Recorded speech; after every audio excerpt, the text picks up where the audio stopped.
You said there is a misconception about the Lowndes County supervisors, kind of them being negatively portrayed in the media. Would you elaborate a little bit on that? Well, there's a lot of truth to what's been said and what's been written, but it's also, I think people have missed the point that you have 5 different districts, you have 5 different personalities. You're not going to have everybody to agree on everything.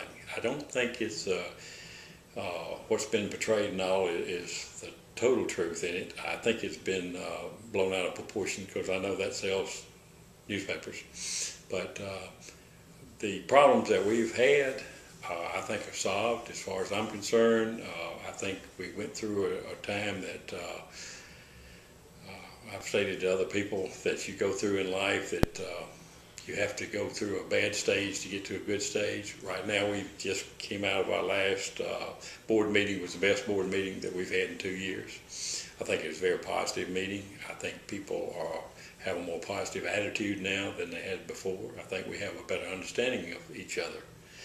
But there are 5 different supervisors, and I think sometimes people forget that there's 5 supervisors, and all 5 supervisors are on an equal basis.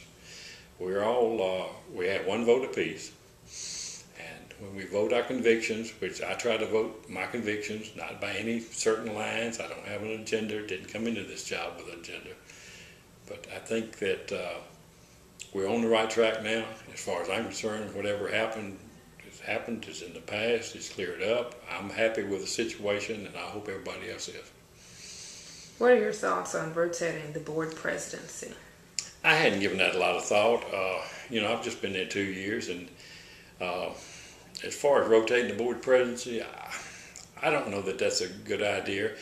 We have a lot of industry going on in this county, and we've been very blessed with that. And I think that the one person right now, the president of the board is Harry Sanders. I think Harry has been a vital part of the industrial part of the county.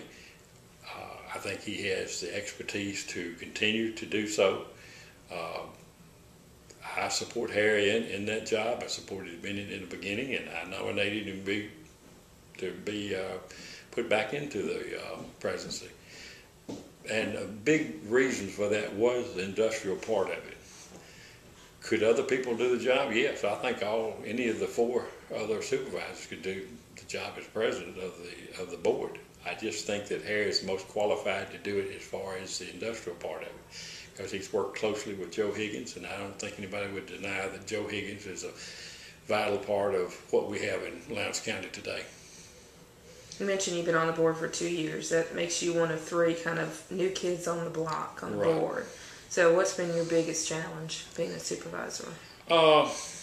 It really hadn't been. I was in sales for a long time, and when you're in sales, you have to please people just like you have to please people now.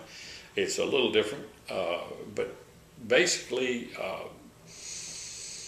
I don't see any particular thing that was a big challenge. I think the supervisors getting to know each other's personalities and getting to know each other and understanding. I try to understand each supervisor, and I try to understand their district. Fortunately, I've lived here all my life, and I know every district. I don't know it like they do. I don't pretend to. But I do know the road conditions. I do know the communities fairly well. I know somebody in every district in the county. But I haven't had any great challenge. One of the things you said you wished was that there was more positive news about the county. Share with me some of the positive things going on in the county right now. Well, I think this board has brought more positive things than has been seen for a long time. No reflection on anybody else. One thing that we've had some monies that hadn't been there in the past, and we've been able to do some things with the interest of the hospital money and stuff like that we haven't had in the past. The health department is out of the ground. It's got a roof on it now. I think that when it's completed and people go by, I think they'll be proud of that portion of it. I think the highlights of what we've done is the First Federal building, which we're renovating right now. We bought it for $9.5 million. Excuse me, not $9.5 million, $9.5, less than $1 million.